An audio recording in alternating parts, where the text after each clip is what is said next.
السلام علیکم۔ میں ظہیر میاں اپنے یوٹیوب چینل ظہیر روحانی فائدے میں اپنے سبھی ویورز کا استقبال کرتا ہوں۔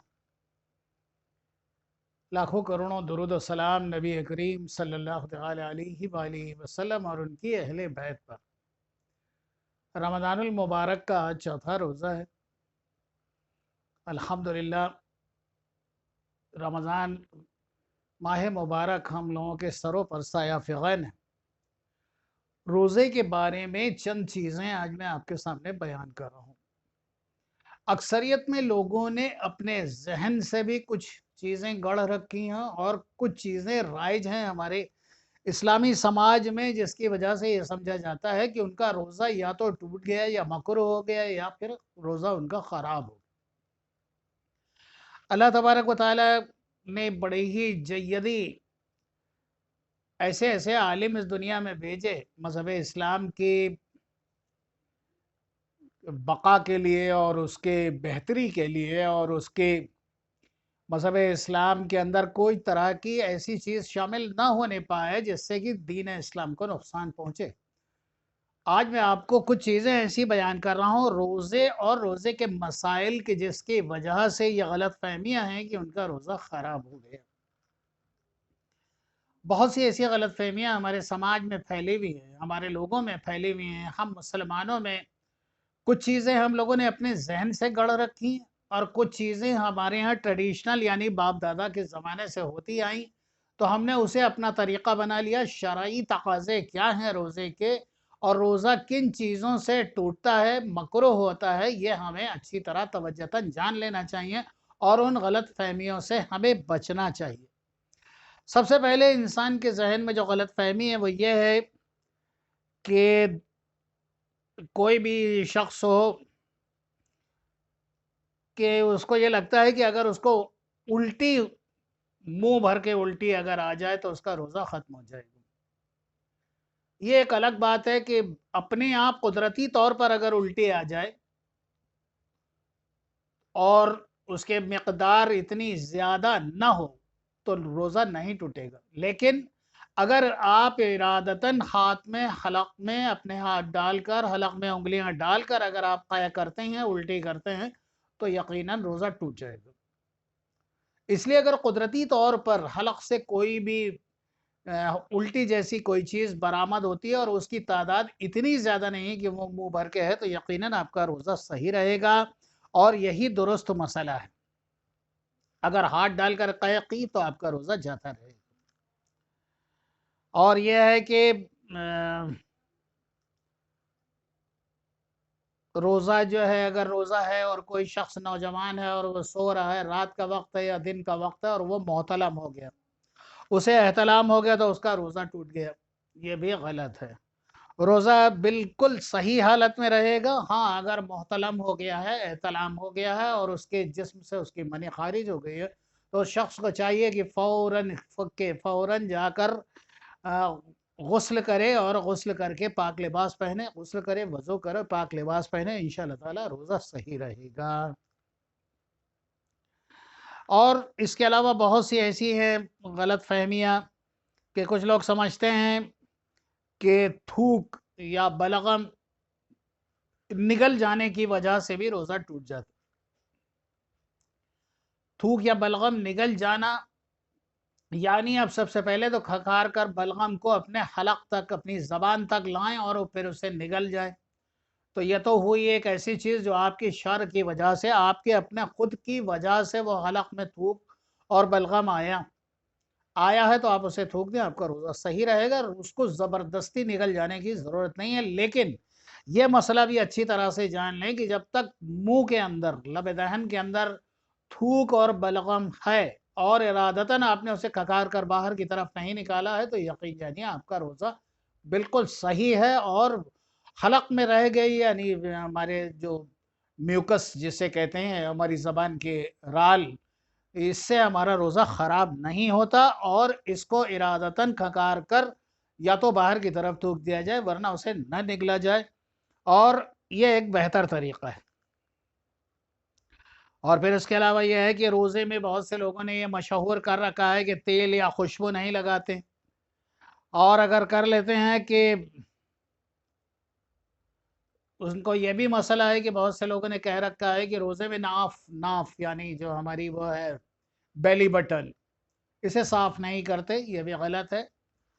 رمضان المبارک میں یہ ہے کہ آپ کو چاہیے کہ خوشبو اور عطر اگر آپ لگانا چاہتے ہیں تو بالکل لگائیں۔ خوشبو لگانے سے، عطر لگانے سے یا اس سے آپ کا روزہ خراب نہیں ہوگا۔ تیل لگانے سے سر میں لوگ یہ رائج کر رکھا ہے کہ تیل لگا جائیں اور پھر سو جائیں تو روزہ خراب ہو جاتا ہے، ایسا کوئی مسئلہ نہیں ہے۔ خوشبو لگانے سے، تیل لگانے سے آپ کا روزہ خراب نہیں ہوتا، آپ کا روزہ بالکل برقرار رہتا ہے۔ اور یہ بھی نہیں ہے کہ تیل لگا کر اگر آپ سو بھی گئے ہیں تب بھی آپ کا روزہ انشاءاللہ تعالی مکمل ہوگا، کوئی خرابی نہیں، کیونکہ روزے دار کی نیند کی ہر سانس بھی ایک تسبیح ہے، الحمدللہ۔ اور یہ بھی بہت سے لوگوں نے مشہور کر رکھا، یہ بھی ایک غلط فہمی ہے کہ روزے کی حالت میں سرما نہ لگایا جائے۔ روزے کی حالت میں سرما لگانا یا یوں ہی لگانا، سرما لگانا سنت نبوی ہے، اور کسی بھی حالت میں سرما لگایا جائے آپ کا روزہ انشاءاللہ تعالی خراب نہیں ہوگا، روزے پر اس سے کوئی اثر نہیں آتا۔ لیکن ہاں، یہاں یہ چیز ذہن میں رکھیں، کاجل کا حکم کچھ اور ہے۔ سرما ایک خشک چیز ہے لیکن کاجل کا حکم کچھ اور ہے، شرعی حکم کچھ اور ہے، اس لیے کاجل سے پرہیز کرے، لیکن سرما لگانے سے آپ کا روزہ انشاءاللہ تعالی خراب نہیں ہوگا۔ اور بہت سے لوگوں کو یہ بھی ہے کہ بہت سی اپنی انہوں نے شرطیں لگا رکھے ہیں کہ زوال کے وقت جو ہے شروع ہونے سے پہلے اگر نیت کر لی جائے روزے کی تو کیسا ہے، سحری کھانا کیسا ہے۔ سب سے پہلے تو یہ جان لیں سحری سنت ہے، بھلے ہی ایک گلاس یا چند قطرے پانی ہی کیوں نہ ہو، سحری کرنا سنت ہے۔ سحری کو ترک کرنا ایک ثواب سے خود کو محروم کرنا ہے۔ لیکن یہ کہنا کہ وہ سو گئے اور صبح کو سو کر اٹھے، اگر آدمی سو گیا، غلطی سے سو گیا اور اس کی نیت تھی روزہ رکھنے کی، تو انشاءاللہ تعالی اس کا روزہ شروع بھی ہو جائے گا، اور جس طرح حسب معمول وہ نمازیں پڑھتا تھا، تلاوت کرتا تھا، ویسے ہی کرتا رہے۔ افطار کے وقت انشاءاللہ تعالی اللہ تبارک و تعالی اپنے رحم و کرم سے اس کے روزے کو قبول و مقبول فرمائے گا۔ یا اگر کوئی ایسا شخص ہے وہ یہ چاہتا ہے کہ وہ رات میں جلدی سونے کا اس کو مسئلہ ہے کہ وہ جلدی سو جائے، تو اگر وہ روزے کی نیت کر کے یعنی دل میں یہ تہیہ کر لے کہ میرا روزہ انشاءاللہ تعالی شروع ہوگا، تو اس کا روزہ شروع ہو جائے گا۔ لیکن پھر بھی قصداً سحری کو چھوڑنا اچھی بات نہیں ہے، سحری کرنا سنت ہے، اور ایک سنت سے خود کو محروم رکھنا اپنے آپ کے لیے غلط ہے۔ اور یہ کہ اگر بہت سے لوگ ایسا سوچتے ہیں کہ تہجد یہاں میں پہلے بھی بہت سے ویڈیوز میں بتا چکا ہوں اور پھر بتا رہا ہوں، تہجد کا مطلب ہی ہوتا ہے نیند کو دو ٹکڑے کر دینا۔ یعنی کوئی بھی شخص اگر عشاء کی نماز پڑھنے کے بعد اگر 5 منٹ، 7 منٹ، 10 منٹ کے لیے بھی اگر سو گیا ہے اور بیدار ہو گیا ہے تو اس کے لیے تہجد شروع ہو چکی ہے۔ اگر انسان پوری رات جاگتا کا جاگتا ہی رہا ہے تو اس کو تہجد میسر نہیں آئے گی، وہ شخص صلاۃ اللیل پڑھے گا۔ آپ کسی بھی اہل سنہ والجماعت کے کسی علماء کرام سے آپ معلومات کر لیں یا مفتیان کرام سے پتہ کر لیں، مسئلہ یہی ہے۔ لوگوں نے اب کچھ اور لوگوں نے یہ رائج کر رکھا ہے کہ ان کا جب جی چاہا تہجد کی نیت کر کے کھڑے ہو جاتے ہیں، جبکہ تہجد کے معنی یہ ہوتے ہیں کہ نیند کو دو ٹکڑے کرنا، نیند کے دو حصے کرنا، اور جب تک آدمی سو کر دوبارہ نہ اٹھے اس پر تہجد کا وقت شروع نہیں ہوتا۔ اور اسی طرح اور بھی ایک مسئلہ ہے جو لوگوں نے بڑا ہی پھیلا رکھا ہے کہ روزے کی حالت میں مسواک نہیں کرنی چاہیے۔ مسواک کرنی چاہیے، ضرور کرنی چاہیے، سنت ہے، بہت اچھی بات ہے اور اس کے بڑے فوائد بھی ہیں، لیکن یہ اس کا ضرور خیال رکھیں کہ اس کے ریشے وغیرہ آپ کے حلق کے اندر نہ جائیں، اور جو پیلو کی مسواک ہوتی ہے اس کا ایک اپنا خود کا ایک ذائقہ ہوتا ہے، اور وہ ذائقہ ہمیں زبان تک ہے تو ٹھیک ہے، اسے حلق میں اس کو نہ لے جائیں، اسے حلق سے باہر ہی رہنے دیں یا تھوک دیں، وہ زیادہ مناسب ہے۔ لیکن یہ جو رائج کر رکھا ہے کہ اگر مسواک کی تو روزہ چلا جائے گا، ایسا بالکل غلط ہے. آپ کا روزہ الحمدللہ بالکل پورا ہوگا. اور یہ بات بھی خیال رکھی جائے کہ مسواک کے ریشے حلق میں نہ جائیں. ہاں، ارادتاً جان بوجھ کے بہت سے لوگ ایسے ٹوتھ پیسٹ اور ٹوتھ برش استعمال کرتے ہیں جو منہ کے اندر ٹھنڈک، آپ اس کے انسان کی لبوں کو اور اس کے آس پاس کے علاقے کو، دانتوں کو ٹھنڈک دیتے ہیں. اس طرح کے کسی بھی طرح کے ٹوتھ برش اور ٹوتھ پیسٹ سے آدمی کو بچنا چاہیے. لیکن مسواک سنت ہے اور مسواک کے بڑے اپنے فائدے ہیں. مسواک ضرور کرنی چاہیے، لیکن اس کے بعد اس کے ذائقے کو نگلنا نہیں چاہیے اور اس کے ریشے حلق میں نہ جائیں. اس بات کا سختی سے خیال رکھے. اور روزے کی حالت میں کوئی ایسی یعنی فحش باتیں بکنا اور ایسے جس طرح کے آج کل ڈرامے اور موبائل کے اوپر جو چیزیں آ رہی ہیں غیر شرعی ہیں، اس سے آدمی کو بچنا چاہیے، کیونکہ وہ تمام چیزیں درست نہیں ہیں. اور روزے میں اس طرح کی چیزوں سے بچنا زیادہ مناسب ہے. بہت سے لوگوں نے یہ مشہور کر رکھا ہے کہ روزے کی حالت میں عطر نہیں لگانا چاہیے، جبکہ یہ بھی غلط ہے. روزے کی حالت میں خوشبو لگائی جا سکتی ہے، عطر لگایا جا سکتا ہے، لیکن ایسا عطر لگانا جس عطر کو لگانے سے آپ کو تسکین یا ٹھنڈک سی محسوس ہو، اس سے بچا جائے. کچھ ایسے عطر آتے ہیں جسے اگر آپ لگا لیں تو آپ کو پیاس کو بھی تسکین ملے گی اور آپ کو ٹھنڈک سی محسوس ہوگی. ایسے عطریات، ایسے خوشبویات سے انسان کو بچنا چاہیے. اور روزے کی حالت میں جتنا زیادہ سے زیادہ ہو، اللہ تبارک و تعالیٰ کے فضل و کرم سے انسان کو عبادت کرنی چاہیے، نمازیں پڑھنی چاہیے اور تلاوت زیادہ سے زیادہ کرنی چاہیے، کیونکہ جتنا زیادہ اس ماہ میں تلاوت کی جاتی ہے اتنا ہی زیادہ اس کا ثواب ہے.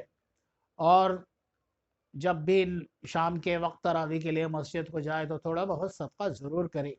روزے کی حالت میں کوئی ایسا کام، زبانی فحش چیزیں نہ بکنی چاہیے، نہ دیکھنی چاہیے، نہ سننی چاہیے. اپنے روزے کو سنبھال کر رکھیں، یعنی اپنے روزے کی جس طرح آپ اپنے اور دیگر چیزوں کی، آپ اپنے کپڑوں کی حفاظت کرتے ہیں کہ ناپاک نہ ہو جائیں، جس طرح آپ اور اپنے دیگر چیزوں کی حفاظت کرتے ہیں، اسی طرح اپنے روزے کی بھی حفاظت کیجیے. اللہ تبارک و تعالی بڑا رحیم و کریم ہے. ہم سب کے نیک عبادات، جو عبادتیں ہم کرتے ہیں، اسے قبول و مقبول فرمائے اور اس کے عوض میں ہم سب کو ہمارے مقاصدوں میں کامیابی عطا فرمائے. آمین. اور ہم سب کی اور ہمارے اہل خانہ جو اس دنیا سے جا چکے ہیں، ہمارے متعلقین کی مغفرت فرمائیں. ہم سب کے تمام نیک اعمالوں کو قبول و مقبول فرمائے. آمین. اللہ تبارک و تعالیٰ اس پہلے عشرے میں ہم لوگوں سے جو بھی خطائیں ہوئی ہیں انہیں معاف فرما دے. آمین.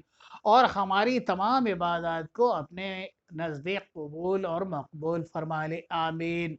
میں نے روزے سے متعلقہ جو غلط فہمیاں تھیں وہ آپ تک پہنچائیں. اللہ تبارک و تعالیٰ آپ سب کو اتنی توفیق و رفیق عطا فرمائے کہ اگر کوئی بھی شخص ان غلط فہمیوں کا شکار ہے اور آپ سے اگر وہ جاننا چاہے تو آپ اسے میرے ویڈیو کا لنک بھیج دیں تاکہ وہ اور لوگ ان چیزوں سے خبردار ہوں.